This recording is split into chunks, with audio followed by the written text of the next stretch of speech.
this does seem to be the Lecale Way, but I just had to climb over a wall. The gate's locked. Anywho, there's another gate. This is the Mine of Down, which I've never actually been to. And funny enough, I'd always thought it was a John de Courcy moat. But actually, really interestingly, they have no clue what it was. Yeah, I'm going to read up on that actually, because it's quite fascinating. Some sort of ancient ritualistic site that predates the Normans, and yeah, it's very interesting. I'll have to look that up. Here we go. So I'm going to try and actually stick to the official Lecale Way. So I'm not very good at sticking to official paths. I'm a type 4 in the Enneagram, and doing the official thing doesn't work for me. It's an amazing view from here, by the way. I can see Down Cathedral and see Slieve Donard and the Mourns just silhouetted in the background. It's so good. Yeah, today I had an idea in my head, which I also had in my head yesterday. And I got paralysed by indecision and anxiety yesterday. And I may well have actually just mostly been indecision, and ended up in that numb, paralysed, lethargic space. And by the time I didn't even get out of that. So I was going to say, by the time I got out of that, it was too late. But it ended up it was too late to do what I had, one of the possibilities of what I'd thought about doing. So today, again, I kind of left it a wee bit late for the notion that I had regarding, like, whenever I did further research into public transport and things like that, and making this little route work, it wasn't going to work out. And I really only figured that out now I'm on the move. While I was in the bus station, I had a closer look at timetables and realised that my little idea was not going to come to fruition. But I'd already bought my bus ticket to Downpatrick.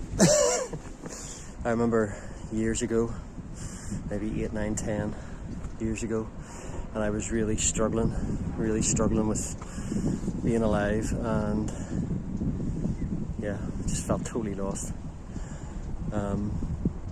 But something was calling me to just go somewhere, go do something, and I ended up jumping on a bus down to Downpatrick. A bit like today, but there was a lot more lostness and stuff that I was struggling with in life. And I remember coming down, it was a sunny day like today, and I went up to St. Patrick's grave for the first time, or the stone that's there that, you know, supposedly marks the original site of St. Patrick's grave, and has carved with Patrick's name on it. But I just remember there's this gorgeous wee tabby cat, and I was just lounging on top of the gravestone, and it was just so healing for me, like, just to sit with this cat, because I had no real plan to do anything or where to go. I just come in some sort of pilgrimage out of lostness to somewhere, and just going in the flow with that. And then this cat, you know, just so playful and friendly, and so I ended up naming this cat Paddy the cat. So if you ever hear me talking about Paddy the cat was there about 8, 9, 10, probably say 10 years ago, when I probably needed Paddy the most. And just sitting with that cat for about an hour, and just stroking and lounging in the sun, and just trying to find calmness, I suppose. Find a centre when it seemed like there was no centre. And yeah. So coming here almost feels like a bit of a pilgrimage in a sense, just because the St. Patrick lore. But for me, there's a personal kind of pilgrimage and a reminder of where I've been and where all the things that I've come through to get to here. And I think that's an important thing to do in our lives.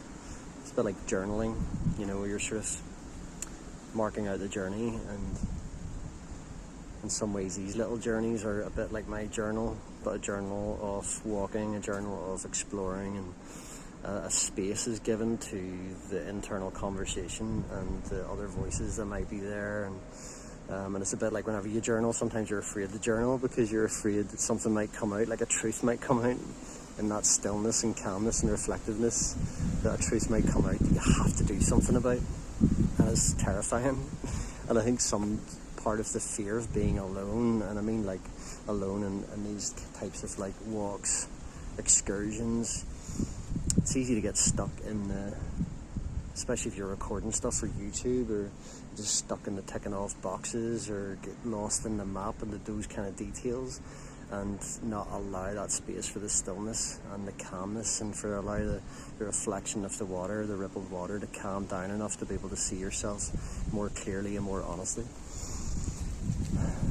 And so there is something that can be terrifying and daunting about coming out with the possibility of that place of reflectiveness.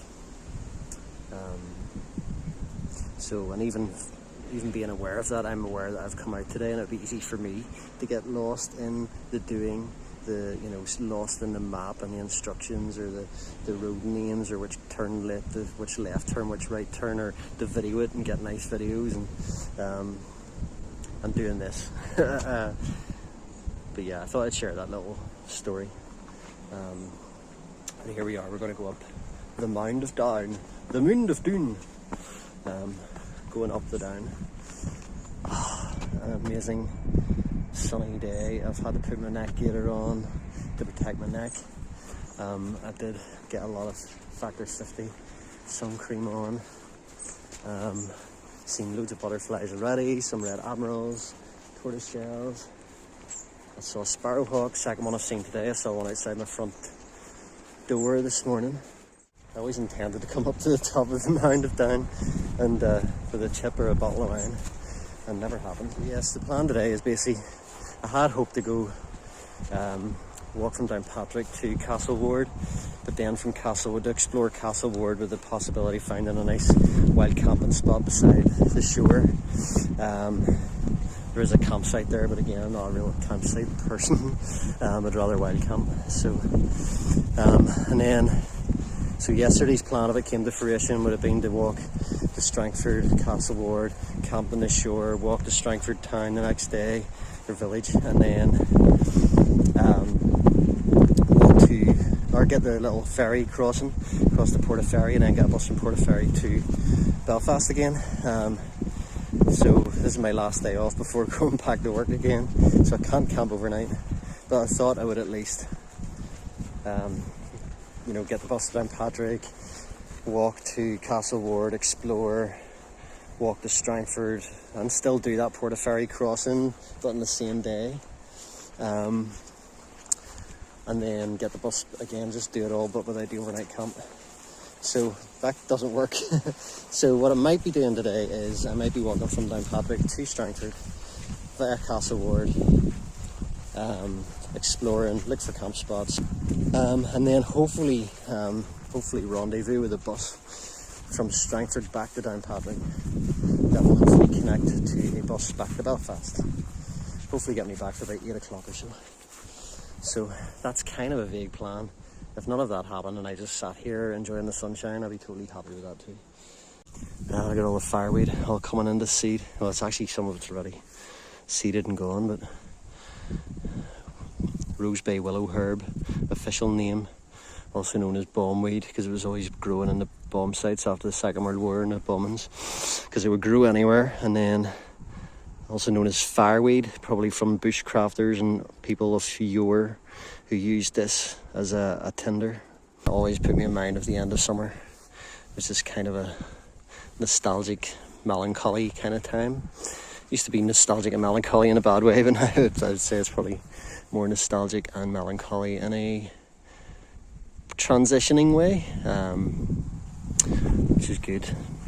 A time to make peace with what the summer has been and all that happened and all that was, and turn your eye towards the autumn, the fall, the winter, the seed fall. Right. Here we are, summiting the highest peak in Downpatrick. It's tough going.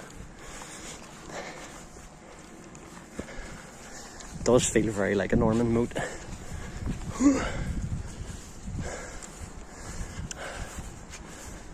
Yes, this is the spot.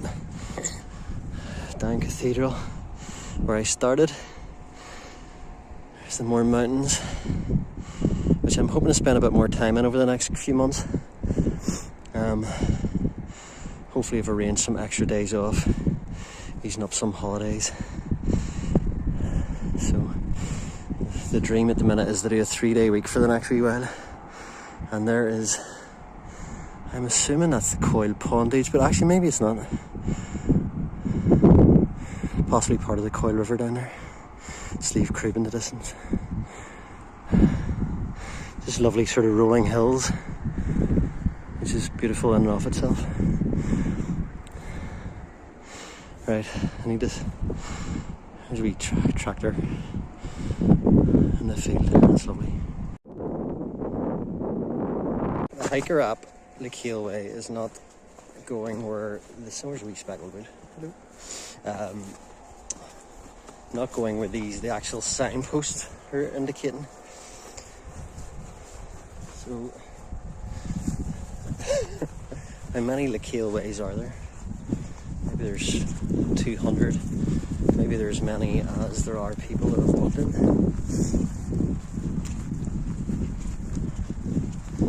We shall see. I'll make my own way. Ricky's Lecale Way. Let's see. So hilariously, I've actually found another Lecale Way sign in the Mound of Down site. However, whenever I looked at the map, it didn't seem to be going in this direction at all. But I made a decision I was going to follow the signs. Maybe it's a sign not to follow the signs. Anyway, here we go. Just for the crack. Whatever the day holds, it holds. Oh, Hazy would like this, yeah. No, he wouldn't. Okay. I don't know if that would come up to latch and lock standards. So that's kind of cool. Yeah, that's pretty sweet. Reassuring when you see a sign, but then you're addicted to the signs. If you don't have a sign, then you're kind of stuck. Which way shall I go, Lord? So I've barely started and I'm backtracking already. Just heard a grasshopper. I have no clue where this is going to end up, but I think I want to kind of connect back up to where the cathedral is and along the street with all the Georgian buildings. There's English Street and Scotch Street. That'll hopefully take me in the right direction towards Strudel Wells, and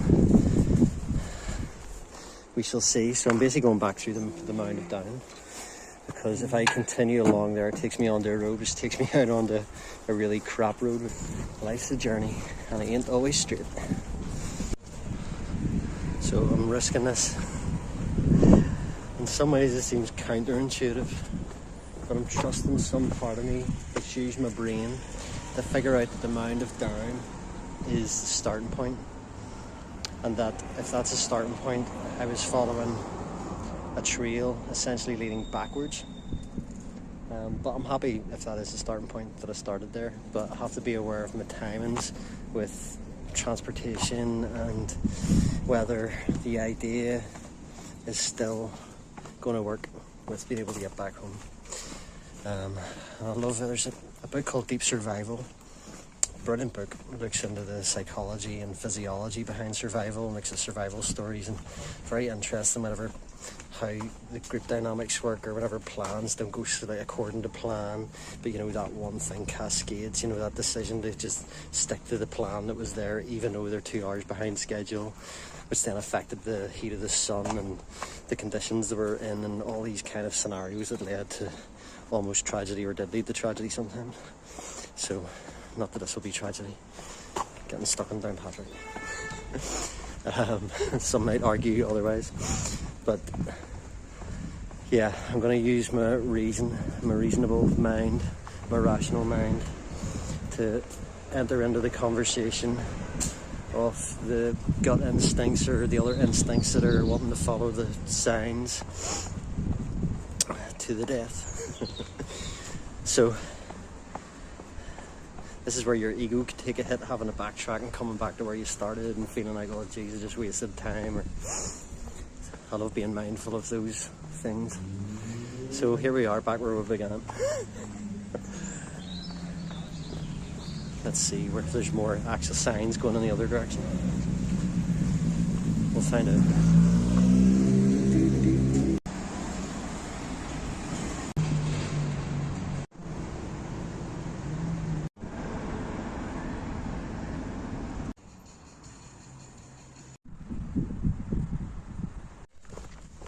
Just saw a cracker dragonfly. Not even a darter, dragonfly. This is actually quite a residential area here. So I am definitely on the Lecale Way. It's signposted.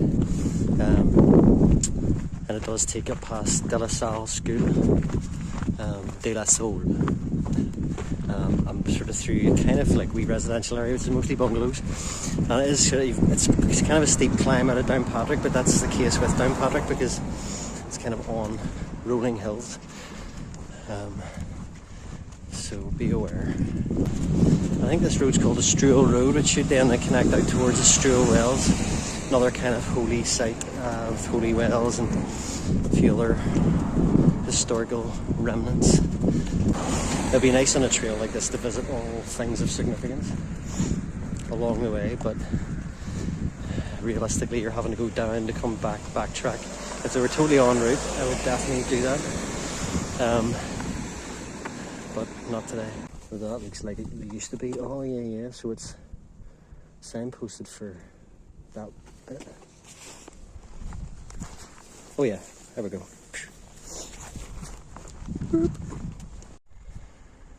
So I've just come off the Knocknashimna Road and there's a lovely wee trail.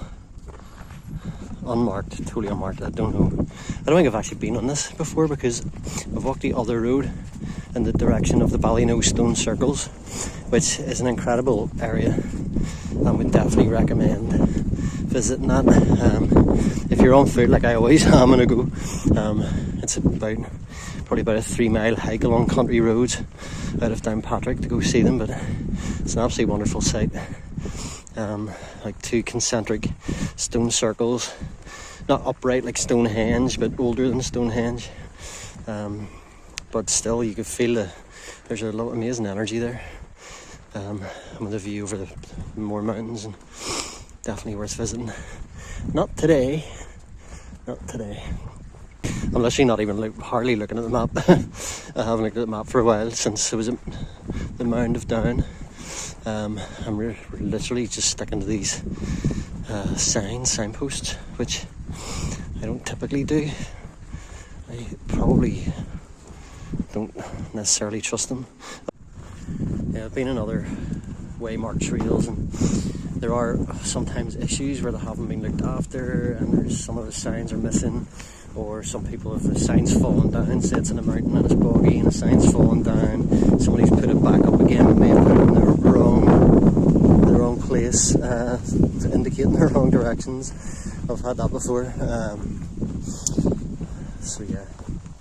So as a psychoanalyst that I have followed for quite a while, called Adam Phillips, he says trust is risk disguised as a promise. So yeah, so even whenever there's something like a waymarked trail, an official trail, it's easy to surrender our own personal responsibility. A bit like in relationships with like leaders or other, say, more dominant energies, personality wise, and it's easy to surrender our responsibility and play the child, essentially. You know, there's always that part of us that wants, you know, if people are interfering too much and parenting us too much, it's like, fuck off, get away, I can do this myself. But there's always times in our lives when it's the opposite of that, and we just wish someone would come and deal with our shit and take the problems away. So I think within us there's that part of us that is the child. Some of that childishness and childlikeness is wonderful and beautiful, and I hate that we lose so much of that in the adulteration of becoming an adult. The adulterated self. But you know, there's other beautiful parts about being an adult and growing wise, growing wisdoms, and equipping our toolbox with tools that are useful to help us do life, relationships, and help us navigate things well, help us conserve energy, and help us find vision.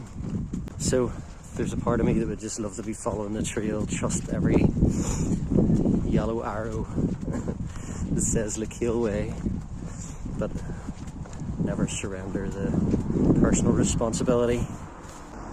Attention, en moto!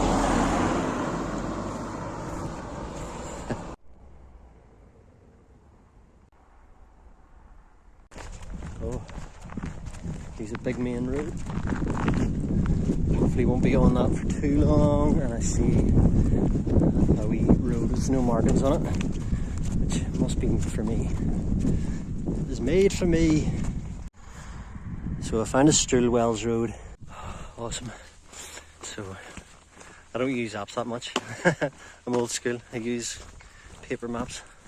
I got my paper map in here. There were no signs, and if there were signs, they've been overgrown. The nettles are thick. There's possibly a post with a sign on it. And you kind of can go by instinct. You know, there's a main road there, where there's this, road with no markings. It's likely to be this. So you can make some sort of common sense sort of decisions.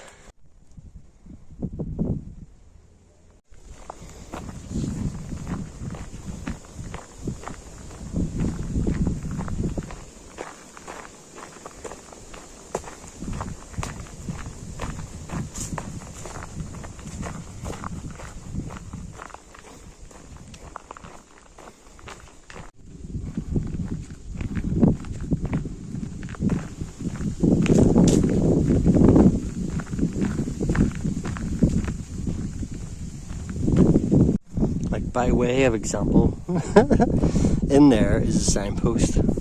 I can see the side of it, but there's no markings on that. But I know fine rightly if I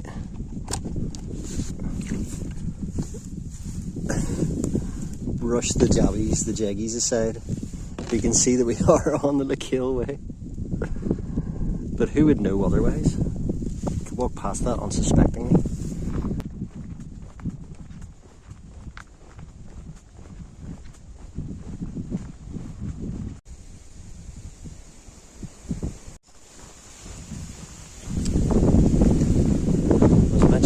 About change of seasons and transition. I remember back in the darker days, and I used to really struggle. Like I struggled with just life in general. Maybe moments of not struggling, but mostly struggling. Winter just killed me. I really struggled with winter and the approach of winter and all the indicators of the approach of winter. So it was a kind of melancholy feeling, but one that very easily slipped into the deep dark recesses of places that are very hard to get out of.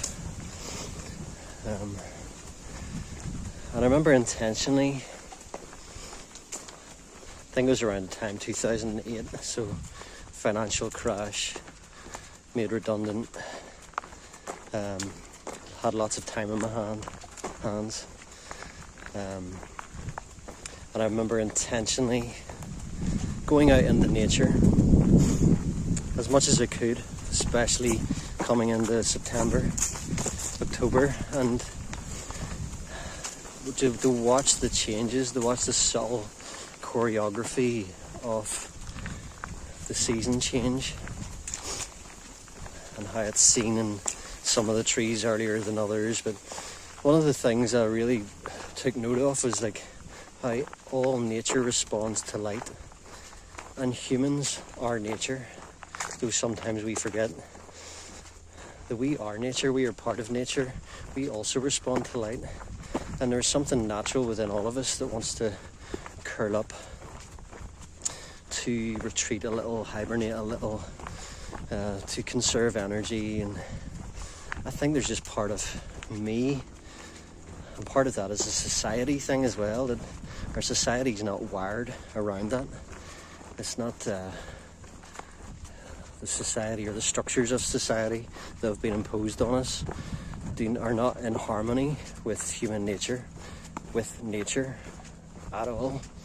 And it would be lovely to see the structures of society change in a way that was in harmony with nature. So we go into our little boxes with fluorescent lights and work away, slaves to the master. Little mushrooms in a box, growing in the dark.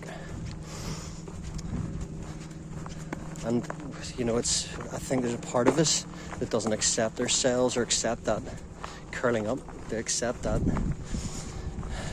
you know, need for not achieving as much. For that's a big thing for me. Is like, I get so much out of feeling like I've achieved something, even if that's something really lovely, like going out for a hike or a walk or going on a little escapade. And you know, the energies that I have are different, and so part of my ego maybe is hanging on to that and doesn't allow myself to be to do less, to achieve less, just to come home from work and get cozy, wrap up, and to allow that to be okay. The other thing that I remember noting was like just how the preparations, you know, especially squirrels. Actually, during that time, I volunteered with the Lagan Valley Regional Park, and part of that was monitoring squirrels to see if there were any red squirrels left in the Lagan Valley Park. Unfortunately, in my little areas, they were gone already at that point. But you know, even watching the grey squirrels and seeing how they were preparing for the winter, the oncoming winter, you know, that already felt the indicators. Like there's sometimes it's my body remembers the season change, or the triggers feelings connected to those seasons.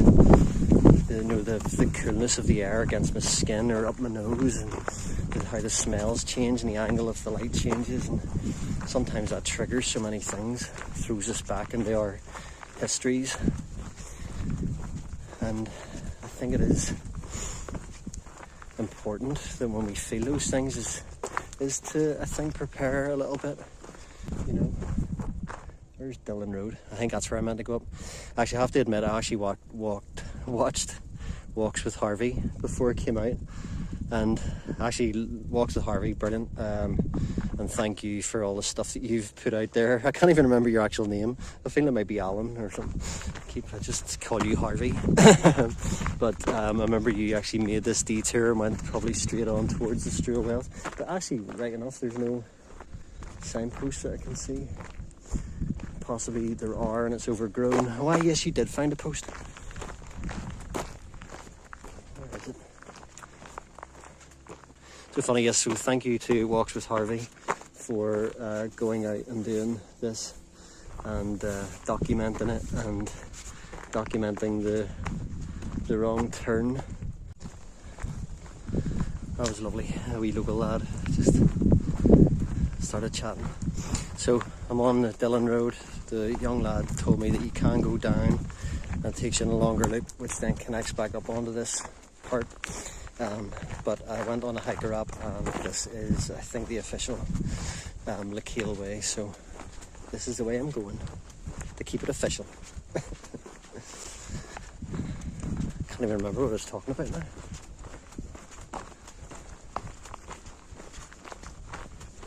Preparing for winter, that's it. So yes, remember that sort of time in my life, 2008, going out into nature, seeing all the changes, making my peace with the changes was mostly what it was, and accepting that part of myself, accepting the natural, what might look like depression, the depression of energy, to accept an amount of that. In some ways I feel like it was the struggle with that. There's a feeling of shame, or it just didn't sit well with me.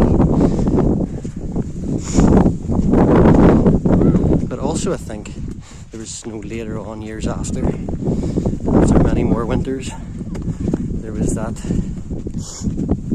you know, the idea of the Scandinavian cozying, hug, or whatever they call it. And I started that was my time in the bars as well. It was to look forward, to visualise what a winter might look like, what a good winter might look like.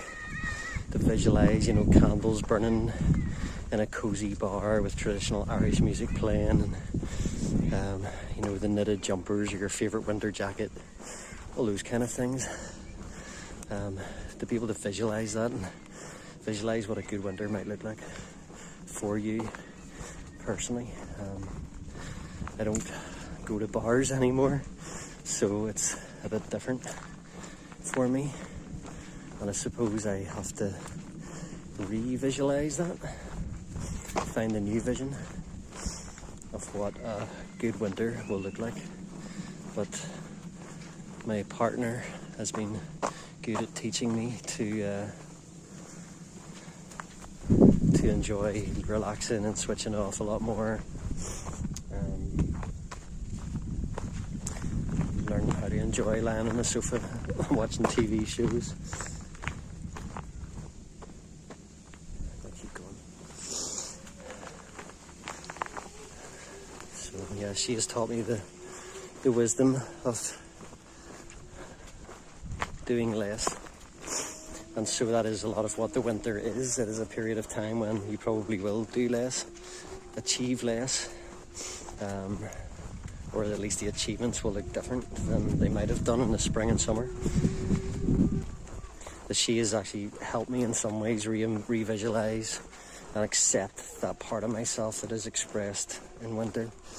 And it does affect the energy, and it'll affect libido, it'll affect all those things, but some of it is just accepting that, allowing ourselves to be that, allowing ourselves to be nature, to be a part of nature, to be natural beings that require light and are affected by light. It's okay.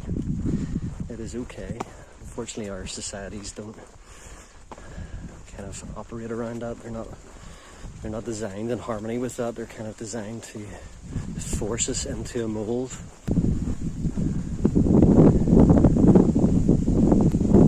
Revolution!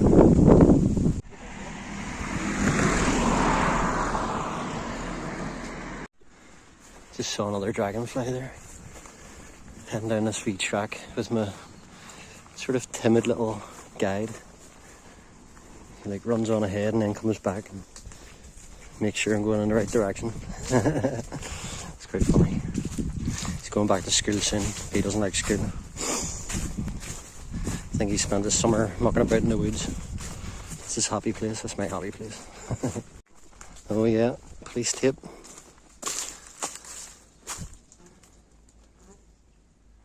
Peeler's doing a bit of littering. So I wonder if this has been closed off at some point for whatever reasons and has been reopened by the public or not. Or I'll stumble across a crime scene. Who knows?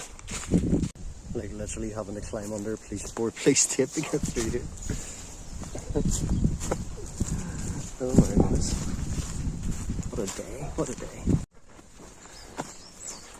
Here's the jaggies.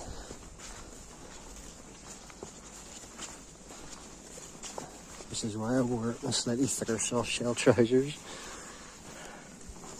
Thanks again to Walks with Harvey. Somebody's been camping. I wonder if this is possibly something to do with the police tape.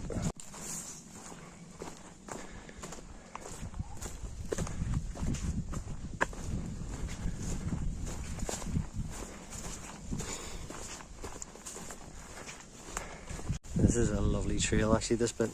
The muddy section. That's not too bad. Not too wet, dried out a wee bit. But this is lovely. Yeah, I would say that if it had been raining recently and you were doing this trail, then yeah, it would be very muddy in some of those sections. Some of the nettles definitely look like they'll get up to elbow height, shoulder height, depending on what height you are. So yeah, definitely be aware of that if you're walking these trails. Not too bad so far, so we'll see. He asked me to send a couple of pictures, of the branches. Because I had to come up here with big chainsaws. The young mate has been onto the phone to the council here to get this sorted. It's not on. How am I going to walk this? So I'm going to have to go over here instead. Oh. I get your phone sorted. That's a bit loose, isn't it? Get back onto the trail here after the diversion. There's some really nice stone walling around this area. Quite unique. Look at this trail here.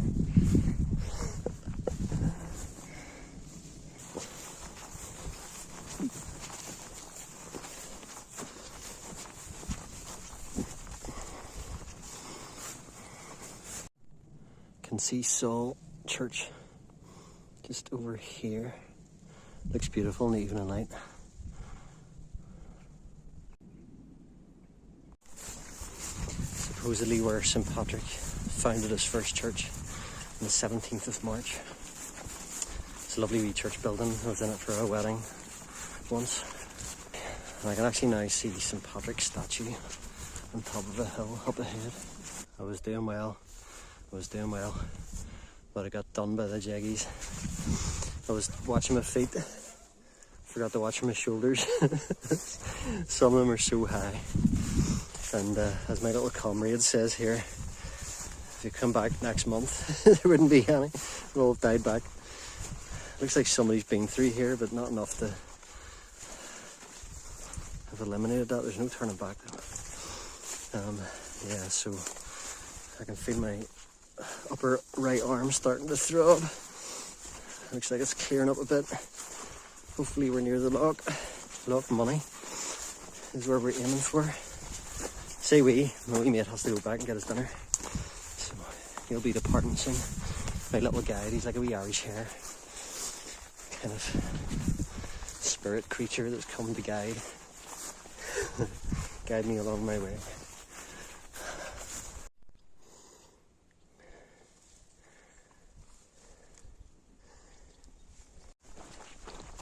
I love the smell of cow poo. I always remember my granny saying that was good country air. And my older brother, he hated it. I love the smell of good country air. Smell of, I'm just walking through basically a farm, which reminds me of being as a kid over in the Lake District, walking through farms like this, smelling the cow pats. This is lovely. Just walking through a farm. Get back on trail. This is absolutely lovely. Such a gorgeous evening too.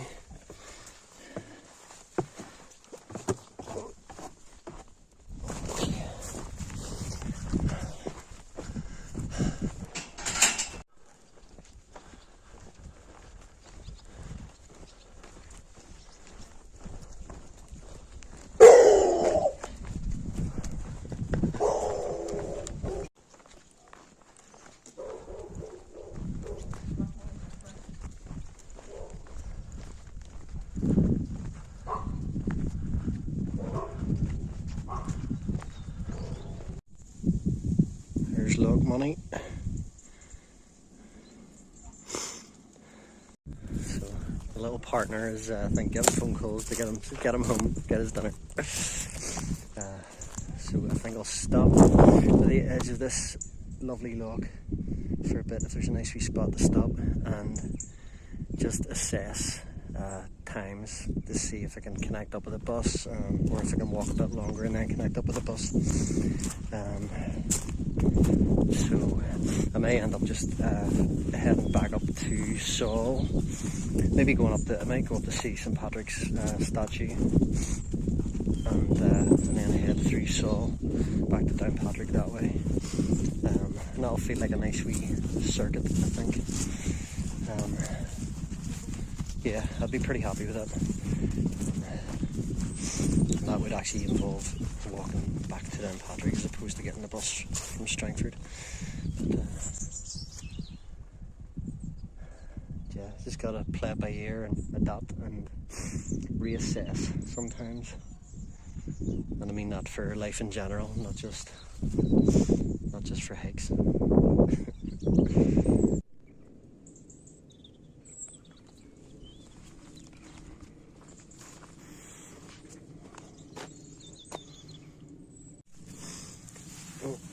See azure, I think it's an azure damsel. Scooted off on there.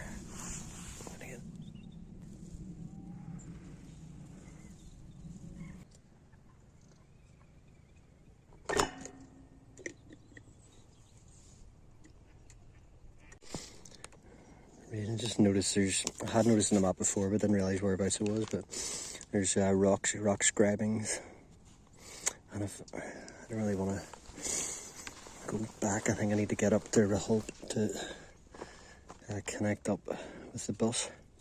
Right, I'll just double check that because that'd be cool to see that. Maybe rubbish scribings. Maybe like Jerry was here. Yeah, okay, I'll have to double check that. I'm gonna take a risk. I didn't realise those rock scribings were in this area. I've got 45 minutes to get to Raholp, which is about 1.5 kilometres away. It's just hard to know exactly where these rock scribings are. They're up near the stiles that we came over. So I'll backtrack a wee bit. Not so much that I'm gonna miss this wee bus.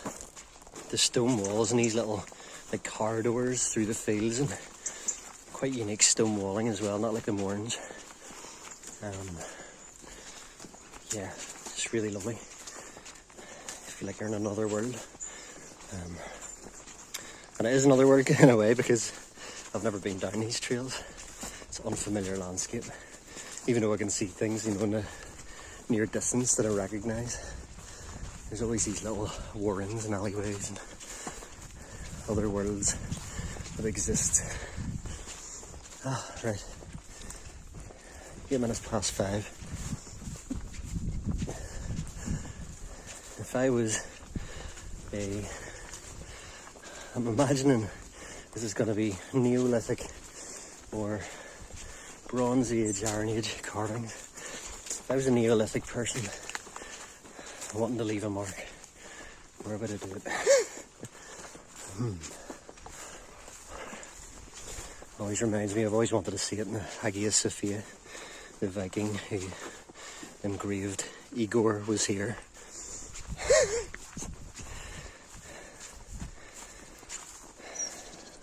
Well, haven't changed much.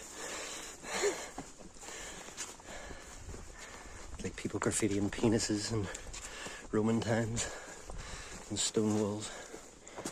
Oh. So I've decided to call that endeavour quits. I intend to do the Lecale Way more properly. This is more of a research mission. And the further I go that direction, the more the distances I'll have to cover to get back to the bus. And I'd rather not do that rushing around. I'd rather just relax and do that. And where's wee speckled wood?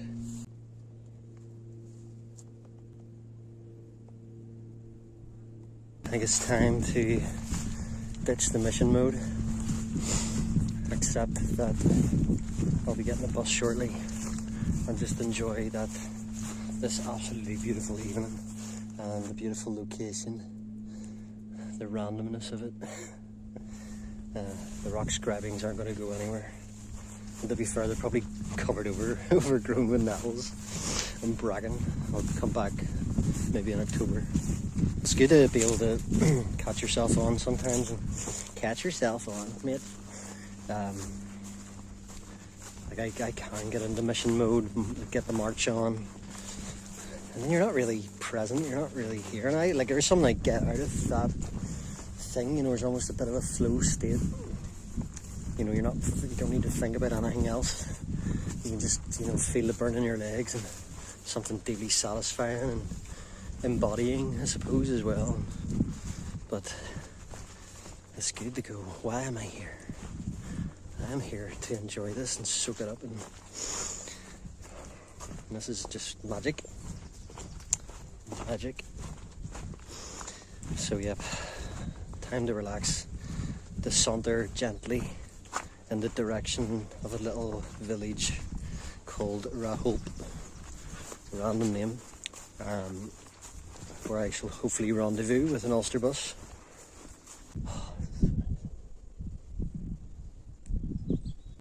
I think this horse is coming over to say hello,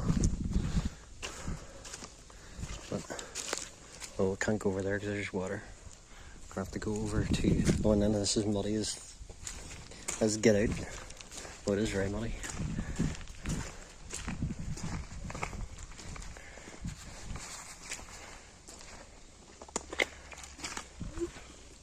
Hello, I came over to say hello.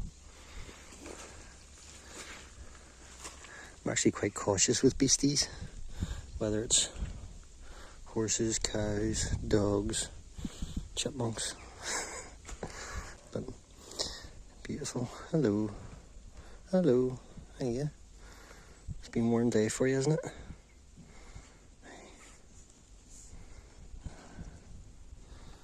I only got dry roasted nuts, but I don't think you'd appreciate those.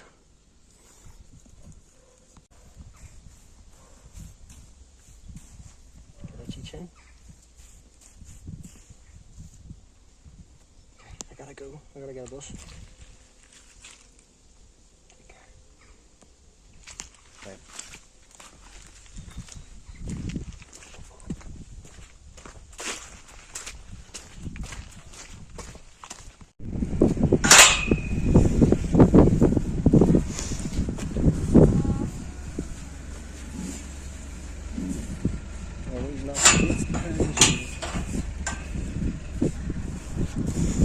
So this is obviously through farmers' land, some of the old buildings.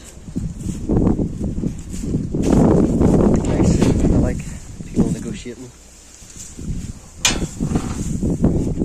coming up with solutions together.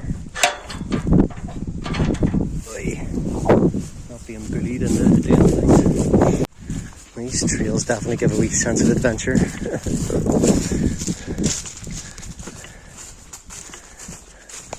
So, my young comrade earlier on, he was saying they cut this stack like 3 times a year.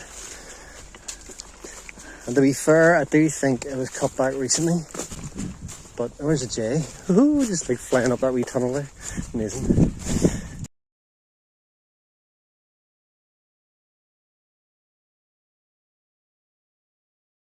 Jays will be more active, getting their acorns soon, or maybe already. This is delightful.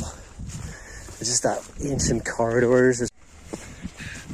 Yeah, little ways like this that feel ancient. They feel like they've got this history to them, and the land has gained use either side of it, but these have continued to be used. And has this feeling of like an ancient way, an ancient corridor. It puts me in mind of Robert McFarlane, who's a wonderful writer. Not probably everybody's cup of tea, but I hear the J now. But he talks about, there's a book he has called The Old Ways, and he talks about all the different words for ways, tracks, trails.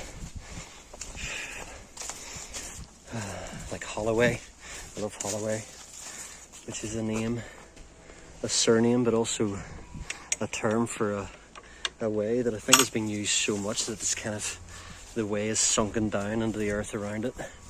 But I would definitely recommend looking up Robert McFarlane. He's very interesting. He's written some very interesting things about the language and the loss of language, like the loss of Gaelic language, even the loss of English language, but how we've lost so much of the Gaelic words, because the Gaelic words were so connected to the landscape, to nature, and we've lost that relationship with nature. But you know, people in rural areas will cling on to that a lot longer. Those words will be, you know, still meaningful to them. Whereas, you know, the more that we become urbanized, you know, the less those words have meaning and they stop getting used, and if they stop getting used, they sort of become obsolete and they die off and the language gets dead. And it takes acts of sort of artificial but intentional movements to try and cling on to those things and keep those things alive.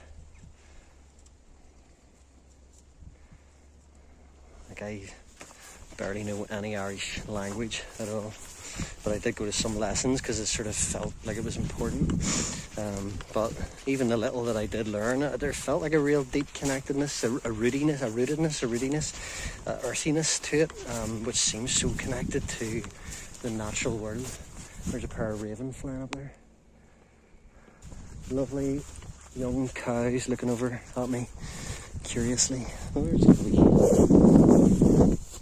That's nice. Nice work. Nice job.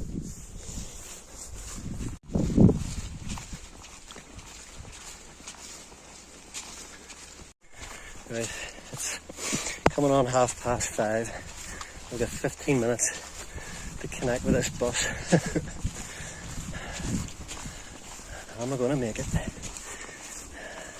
Right, have a wee look in the map again. Hello, see signs of civilization. I think we may not be far. What an adventure. Yeah, I think we're nearly there. Not far to go, just follow this trail. It'll bring us out into Raholp. Again, I love this, like walking through like wee access roads. Like, look at this wee cottage. Like, it's obviously been done up, but you can see how old those walls are. It's like wattle and daub. That's the cutest little cottage, and there's a wee tiny dog in the doorway, basking in the sun. And reassuringly, I can see the road. And it's 33 minutes past, 12 minutes till the bus. I have to get out of city mode, ditch the urbanite to speak, and remember that the buses may not be on time, maybe actually ahead of time, or not on schedule. Not that the city works as slickly as that, but it does get into your mindset, the urban mindset of this ought to be here at this time, and my app said so, and getting annoyed and pissed off whenever things don't go your way, and having a tantrum as the parent has let us down.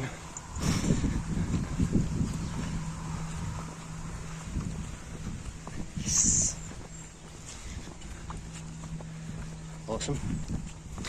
Had an awesome day. I can feel burning my legs, so definitely feel like I've walked enough. Obviously there's backtracking involved too, so I could have covered more ground, but absolutely delighted with finding those wee trails and just even the random encounters, like that wee kid, like the spirit hare.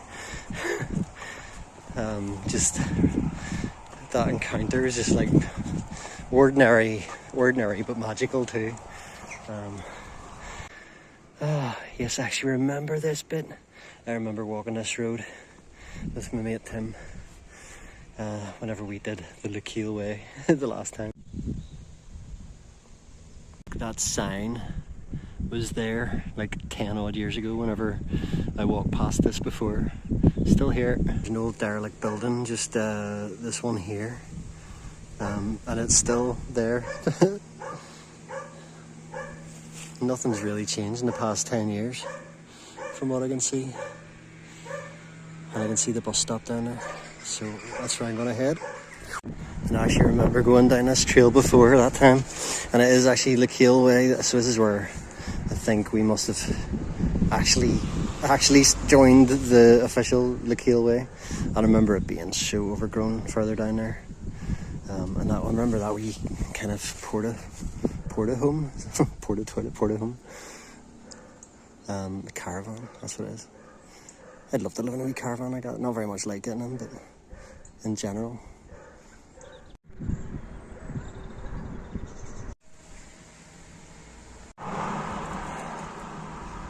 So here I am at the bus stop in Raholp, waiting on a bus that is 5:43, and there should be a bus in theory in a few minutes. My chariot